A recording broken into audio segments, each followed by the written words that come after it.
Aku nak kau ambil video dan gambar kakak dan mak kau sedang mandi. Okey, ini berlaku di Kuantan, pelajar Form 4. Berkenalan dengan seorang lelaki di media sosial. Selama 3 bulan mereka berbual-bual dan bercinta. Dan akhirnya dia terpengaruh dengan permintaan si lelaki ini. Boleh tak I nak tengok, boleh tak you share gambar you tidak berpakaian? Budak Form 4 ni perempuan, duduk di Kuantan, dia pun ambil gambar diri dia pun hantar dekat lelaki yang kononnya boyfriend dia tu. Tak pernah jumpa dia. Sekali lelaki tu dah dapat, apa lelaki tu cakap?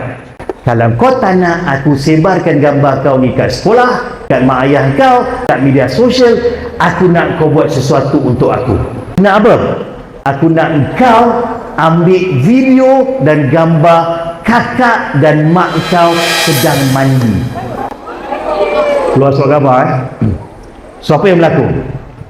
Masa kakak dia mandi, dia ambil handphone, dia masukkan kat bawah, dia rekod tanpa pengetahuan kakak dia. Masa mak dia mandi, dia ambil kat bawah, dia rekod tanpa pengetahuan mak dia.